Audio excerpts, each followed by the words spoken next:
हरि बोल, राधे राधे। हम जो कल की आधी वीडियो रह रही है उसे मैं सुना रही हूँ। मेरी वीडियो अच्छी लगे, लाइक लगे तो कमेंट करना, शेयर करना।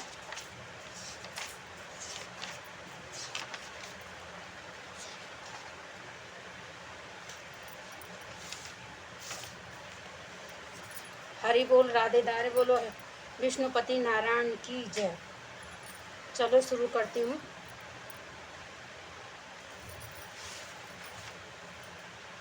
चौथा अध्याय का आधा भाग मैंने कल सुना दिया था, आज आधा सुनाने जा रही हूँ। चौथा अध्याय, ब्राह्मण जी की उत्पत्ति। 12 भगवान द्वारा पृथ्वी का उद्धार और ब्राह्मण जी की लोक रचना। श्री पराशर जी बोले, पृथ्वी द्वारा इस प्रकार सुस्ति किए जाने पर सव्र ही जिनकी धुनी है, उन भगवान धरणीधर ने धर्धर शब्द से गर्जना की। फिर विकसित कमल के समान नेत्रों वाले उन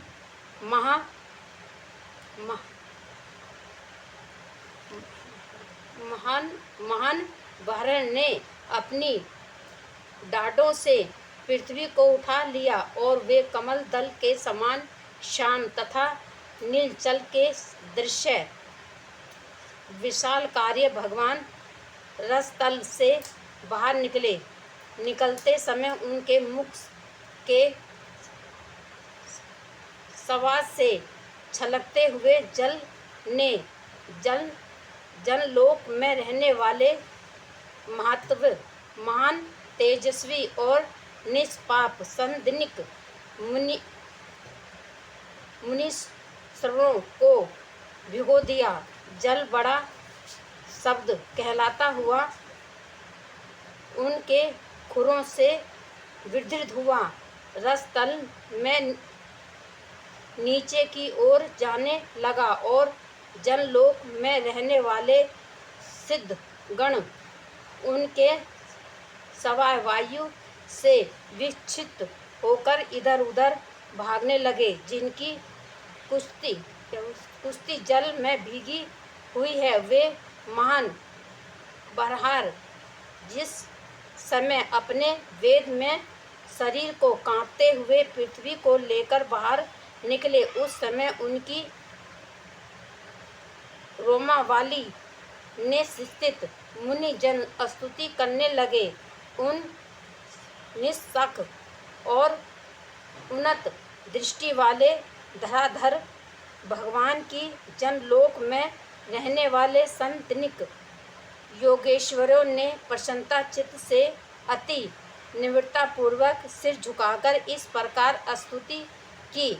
हे ब्रह्मदिन ईश्वर के भी परम ईश्वर, हे केशव, हे शंख गदाधर, हे खंड चक्रधारी प्रभु, आपकी जय हो। आप ही संसार की उत्पत्ति, स्थिति और नाश के कारण हैं तथा आप ही ईश्वर हैं, और जिसे परम पद कहते हैं वह भी आप से अतिरिक्त और कुछ भी नहीं है।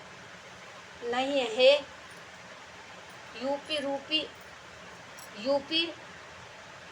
यूपी रूपी डाढ़ों वाले प्रभु, आप ही यज्ञ पुरुष हैं। आपके चरणों में जो वेद है, दांतों में यज्ञ है, मुख में सेवन चित्त आदि चित्तियाँ हैं। हुतासु यज्ञिनी आपकी जिया है तथा कुशाएं रोम वाली हैं। हे मातवे, रात और दिन आपके नेत्र हैं तथा सबका आधारभूत ब्रह्म आपका सिर है। हे देव, वैष्णवी आदि समस्त सुत आपके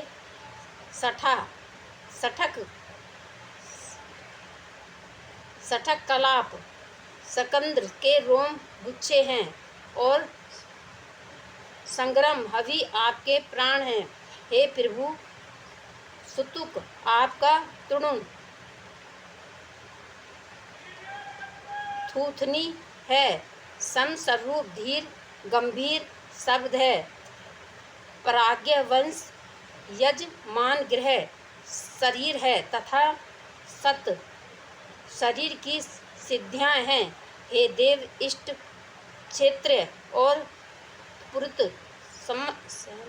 समाते धर्म आपके कान हैं। हे निस्वरूप भगवान प्रसन्न होइए।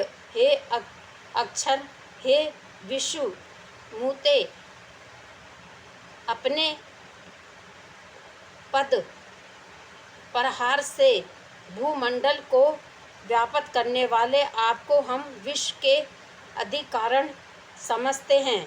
आप संपूर्ण चराचर जगत के परमेश्वर और अनाथ हैं।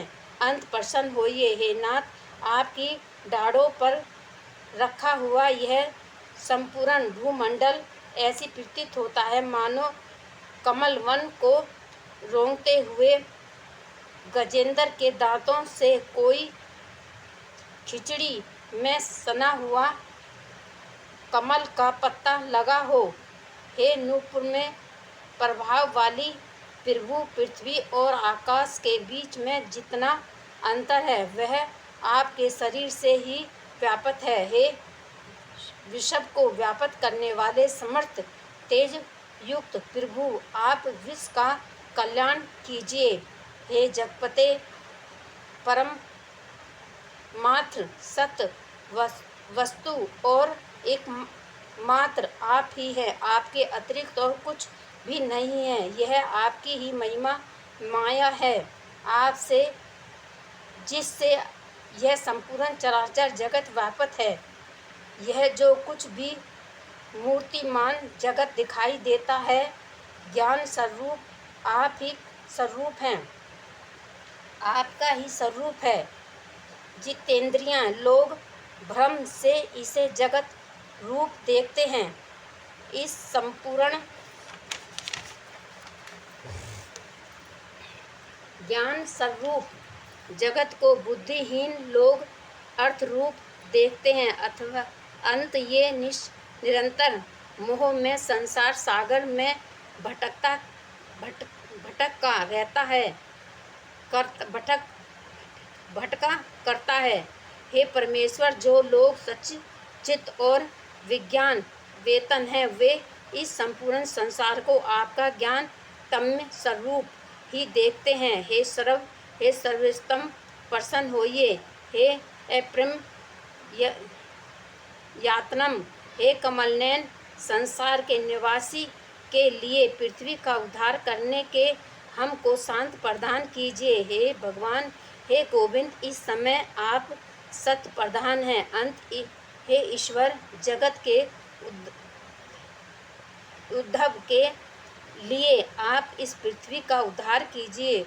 और हे कमल नयन, हमको शांति प्रदान कीजिए। आपके द्वारा यह सर्वज्ञ की परवित संसार का उपकार करने वाले हों। हे कमल नयन, आपको नमस्कार है। आप हमको शांति प्रदान कीजिए। श्री पराशर जी बोले, इस प्रकार स्तुति किए जाने पर पृथ्वी को धारण करने वाले परमात्मा वरण जी ने उसे शुद्ध ही उठाकर अपार जल के ऊपर स्थापित कर दिया। उस जल समूह के ऊपर वह एक बहुत बड़ी नौका के समान स्थित है और बहुत विस्तृत आकार होने के कारण उसमें डूबती नहीं है। फिर उस अनंती परमेश्वर ने पृथ्वी को समतल कर उस पर जहाँ तहाँ पर्वतों को विभाग करके स्थापित कर दिया। संत संकल्प भगवान ने अपने अमोह प्रभाव से पूर्व कल्प के अंत में दग्ध हुए समस्त पर्वतों को पृथ्वी तल पर यथास्थान रच दिया। तत्नंदन उन्होंने सतदीप पादित क्रम से पृथ्वी का योग विभाग कर भूलोक चारों लोकों को पूर्ववत कल्पना कर दी। फिर उन भगवान हरि ने रजोगुण से युक्त हो चतुर्मुखधारी ब्राह्मण रूप धारण कर सृष्टि की रचना की। सृष्टि की रचना में भगवान तो केवल निमित्त मात्र ही हैं, क्योंकि उनकी प्रधान कारण तो सर्ज्य पदार्थों की शक्तियाँ ही हैं। हे तपस्वियों, मैं श्रेष्ठ मंत्रीय वस्तुओं की रचना में निमित्त मात्र को छोड़कर और किसी बात की आवश्यकता भी नहीं है, क्योंकि वस्तु तो अपनी ही परमाणु शक्ति से वस्तुत स्थूल रूपता को प्राप्त हो जाती है। इस प्रकार विष्णु पुराण के पहले अंश में चौथा अध्याय समाप्त। हरि बोल, राधे राधे। अब कल हम पांचवा अध्याय सुनेंगे। मेरी वीडियो अच्छी लगे लाइक करें, शेयर करें, कमेंट करें और हरि विष्णुपति नारायण लिखें। बोलो हरि विष्णुपति नारायण की जय। सभी भक्तजनों को निर्जला एकादशी की हार्दिक शुभकामनाएं। हरि बोल।